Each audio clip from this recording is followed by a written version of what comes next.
Hi viewers. ఇప్పుడు ఒకడు మందు బాగా తాగుతున్నాడు. ఒరే వాడు ఆ రకంగా తాగుతున్నాడు, చస్తాడు రాబడి అని నేను అన్నా. నేను అలా అన్నాను, కుదిరి వాడు చచ్చాడు. ఛీ, ఏం నోరురా నీ నోరు, నువ్వు అలా అన్నావు వాడు చచ్చాడు అని ఎవడన్నా అంటే వాడికన్నా పనికి మాలినోడు ఇంకోడన్నా ఉంటాడా?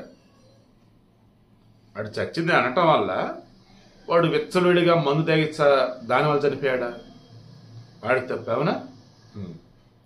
సో ఇప్పుడు నేను జగన్మోహన్ రెడ్డికి సంబంధించి కానీ వైసీపీకి సంబంధించి కానీ ఏదైనా అంశాలు చెప్తుంటే మీరేంటండి అన్ని వాళ్ళ మీద నిందలేస్తారు, మీరేంటండి అన్ని వాళ్ళ గురించి చెడుగా చెప్తారు ఎలా అంటారా? నేను చెప్పిన దానిలో నేను మాట్లాడిన దానిలో నిజం ఉందో లేదో చూస్తారా? నిజం ఉందో లేదో చూడండి.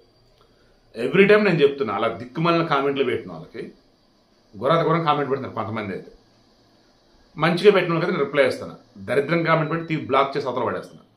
సో నా మీద అభిమానంతో నా వీడియోలు చూస్తున్న వైసీపీ అభిమానులు ఎవరైతే ఉన్నారో నా రిక్వెస్ట్, ఒక్కసారి నేను చెప్పేదానిలో నిజం ఉందో లేదో చూడండి. ఆ తర్వాత ఏదైనా తప్పు ఉంటే చెప్పండి, ఇమ్మీడియట్గా వీడియో తీసి పాడేస్తా. ఓకేనా? సబ్స్క్రైబర్లు మీరుంటేనే నేను, మీరు లేకపోతే నేను వీడియో చేయడం ఉపయోగం అని చెప్పండి నాకు. సో మీ మంచి కోసమేనండి. దిక్కుమాల రాజకీయాలు వదిలేయండి, మనమంతా ఫ్యామిలీ, హ్యాపీగా బతుకుదాం. పాయింట్కి రాని ఇప్పుడు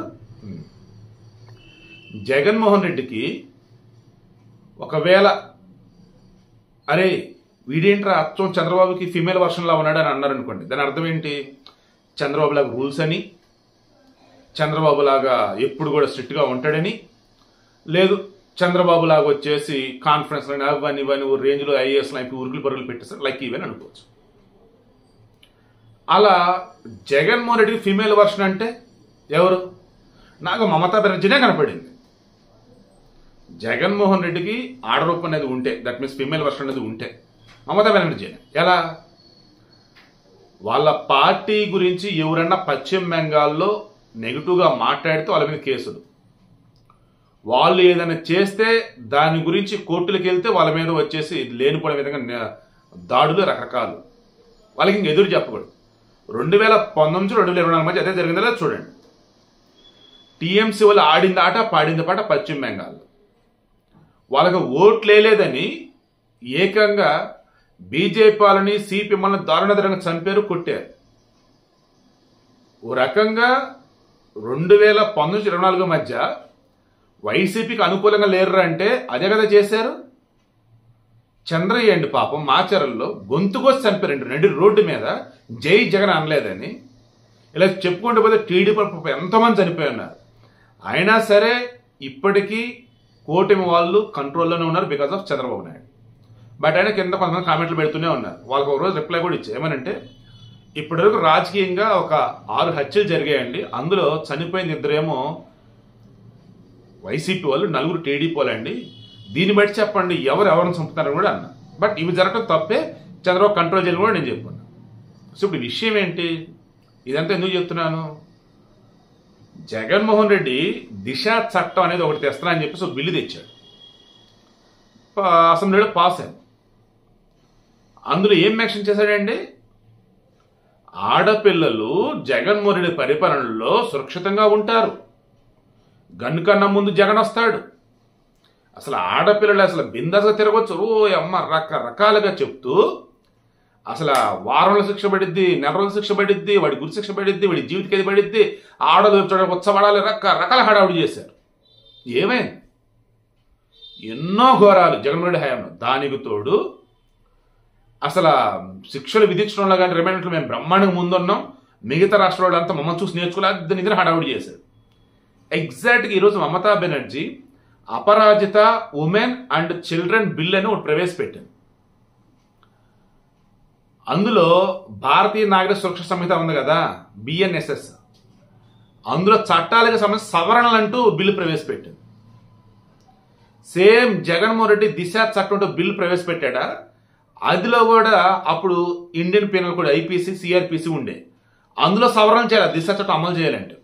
మొన్న మధ్య నేను ఇలాగే ఎక్స్ప్లెయిన్ చేసుకుంటూ వస్తే మమతా బెనర్జీ వచ్చేసి మేము ఉరిశిక్ష విధించే వాళ్ళం, సిబిఐ చేతికి వెళ్ళిపోయిందని అంటుంది, అసలు ఎలా పాసిబుల్ అయింది అని నేను అన్నప్పుడు కింద ఒక లాయర్ ఐ థింక్ ఎవరో పెట్టున్నారు, సార్ ఈ శిక్షలకు సంబంధించి చూసుకుంటూ ఉన్నప్పుడు స్టేట్ అండ్ సెంట్రల్ రెండింటికి సంబంధించి విడివిడిగా ఉంటాయి, పెట్టుకోవచ్చు. అట్లా ఒకవేళ స్టేటు సెంటర్ ఈ రెండింటి మధ్య కనుక ఒక కేసు విషయంలో విభేదాలు కనుక వచ్చేటట్టున్న డిఫరెన్స్ వచ్చేలా ఉన్నా సెంట్రల్ది సుపీరియర్ సార్, ఇంకా అదే టాప్ సార్ అని చెప్పుకొచ్చాను. అదర్వైజ్ స్టేట్ ఓన్గా ఈ శిక్షలు ఇవన్నీ కూడా ఖరారు చేయొచ్చు అన్నారు. Okay good. బట్ ఇప్పుడు ఈమె వచ్చేసి మెన్షన్ చేసింది ఏంటో తెలుసా, ఈరోజు అపరాజిత women and child bill Bharatiya Nagarik శుల్క సంహిత దానిలో చేంజెస్ అడిగింది. చేంజెస్ తీసుకురావాల్సిందే. అక్కడ గవర్నర్ సంతకం పెడితే ఓన్లీ స్టేట్ వరకు అది ఇంప్లిమెంట్ చేసుకుంటారు, లేదన్నప్పుడు దేశం అంతా అన్నప్పుడు గవర్నర్ దాని మీద సంతకం పెట్టాలా లేదా, పైన పార్లమెంట్ పంపాలా లేదా, ఇవన్నీ అన్నప్పుడు ఒక డిస్కషన్ వస్తాయి. ఇందా నేను చెప్తూ స్కిప్ అయ్యాను ఏంటంటే అంత దరిద్రమంతా ఆడే ఉండేది జగన్ పరిపాలనలో, కానీ అంత సూపర్ అందని అంటాడు. ఈ పిచ్చి మంద పేటీఎం వేసి అవును సూపర్ చప్పట్లు పడతా ఉంటారు. ఎగ్జాక్ట్గా ఇప్పుడు మమతా బెనర్జీ ఏం చేసింది తెలుసా, 48,600 ఫాస్ట్ ట్రాక్ కోర్టుల్లో ఈ పోక్సో కేసులు మహిళల మీద నేరాలకు సంబంధించి పెండింగ్లో ఉన్నాయి. పశ్చిమ బెంగాల్లో ఓన్లీ 48,600 అన్ని కేసులు పెండింగ్లో పెట్టుకొని ఈరోజు అసెంబ్లీలో బిల్లు పాస్ చేస్తూ ఏం చెప్పింది తెలుసా,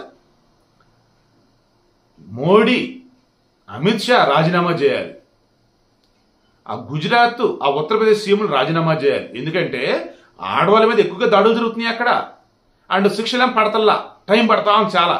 మా దగ్గర అలా లేదు, మేము అసలు ఆడపిల్లల విషయంలో తప్పు చేస్తే వాడి తాట తీస్తున్నాం.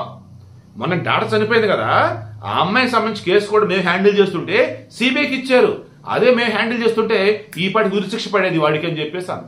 అప్పుడు నాకు అనిపించింది అమ్మ దీని అమ్మ భర్తాయో జగన్ కూడా ఈ మమతా బెనర్జీ దిగదుడిపోయారా బాబు అనిపించింది. అవునా కదా మీరు చెప్పండి, నేను ఇందాటి నుంచి చెప్తుంది అదేనా కాదా? జగన్ కూడా ఆల్మోస్ట్ అన్ని అదే అటువంటి కథలే కదా చేసేది. 3 రాజధానులు అంటూ, అమరావతి గురించి నేను చెప్పలేదంటూ, ప్రత్యేక హోదా కేంద్ర మెడల్స్ తీసుకొస్తారని ఆ రోజు అన్నారు కదా, ఇప్పుడు ఏంటంటే వాళ్ళకి ఫుల్ ఉన్నాయి అన్నట్టు. ఎంత కంపరం అంటే నాకు జగన్ పేరెత్తితే ఆ వైసీపీ పేరెత్తితే అన్ని అబద్ధాలే.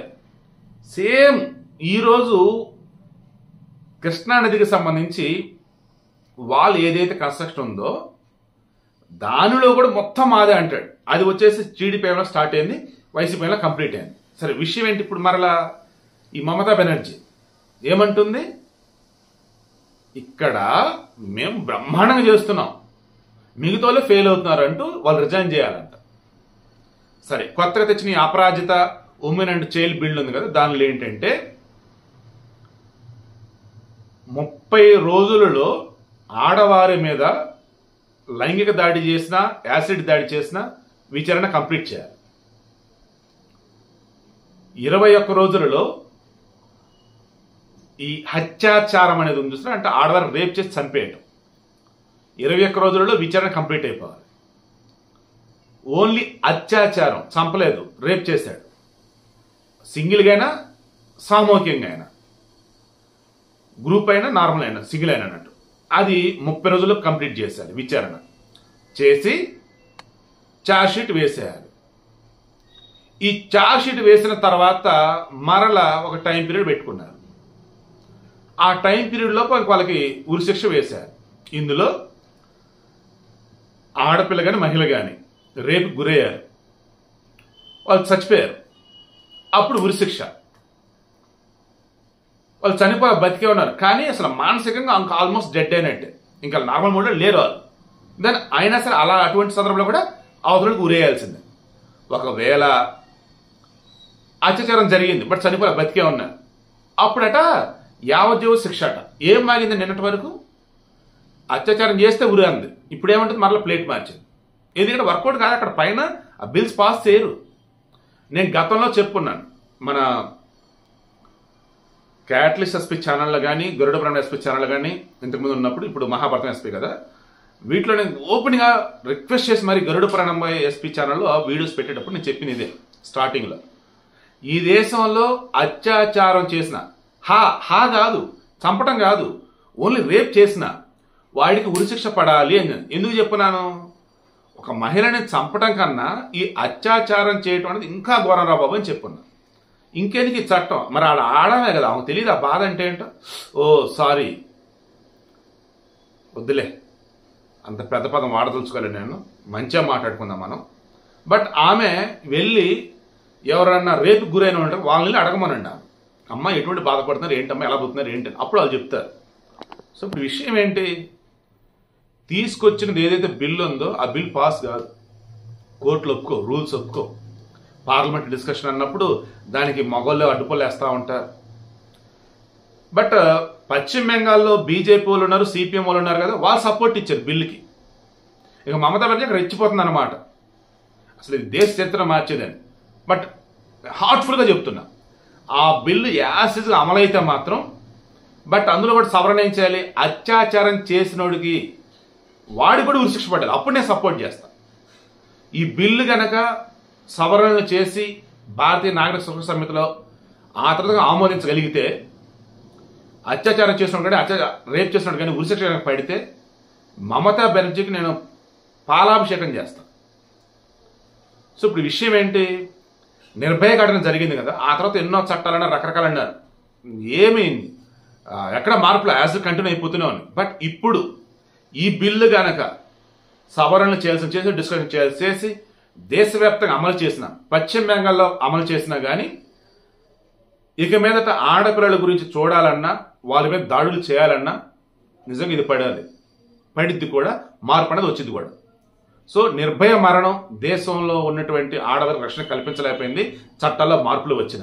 బట్ ఈ డాక్టర్ మరణం ఖచ్చితంగా ఈ దేశంలో మార్పు వచ్చే విధంగా, పశ్చిమ బెంగాల్ మార్పు వచ్చే విధంగా ఉండబోతుంది, ఆడవారి రక్షణగా ఉండబోతుంది నాకైతే అనిపిస్తుంది ఈ చట్టాల్లో వచ్చే మార్పుల వల్ల. ఏది, ఈ అపరాజిత ఉమెన్ అండ్ చైల్డ్ బిల్లు ఎగ్జాక్ట్గా అయినా లేదా కొంచెం మార్పులు చేర్పులు చేసినా పాస్ అయితే ఓవరాల్గా దేశం అంతా కానీ పశ్చిమ బెంగాల్ కానీ. మీకు అనిపిస్తుంది కామెంట్లో తెలియచేయండి. నేను మంచి చెప్పే, చెడు చెప్పా, స్టార్టింగ్ చెప్పింది మరలా చెప్తాను, ఎండింగ్లో కూడా నేను చెప్పిన దానిలో నిజం ఉందా అబద్ధం ఉందా చూడండి. అంతే తప్ప వాడు గొడ్లెక్కుని తిరుగుతూ ఉంటాడు, అయితే నువ్వు అలా చెప్తావేంటి, వాడు గొడ్లెక్కుని తిరిగాడని నువ్వు చెప్పమాకట్ట, వాడు అలాగే ఉంటాడు అంటారా? లేదన్నప్పుడు వాడు బట్టలు వేసుకున్నాడా, నీకు కనిపించలేదు, నీ కళ్ళు పోయినాయి అంటారా? నేను అన్నది అర్థమవుతుందా? వైసీపీ విషయంలో, జగన్ విషయంలో మారాల్సిన వాళ్ళు మారండి, మేము మారరా బాబు, మేము ఎలాగరా బాబు అంటారా? ఇక మీ కర్మ అది. ఈ మమతా బెనర్జీ విషయంలో పశ్చిమ బెంగాల్ జనాల పరిస్థితి కూడా అదే ఇప్పుడు.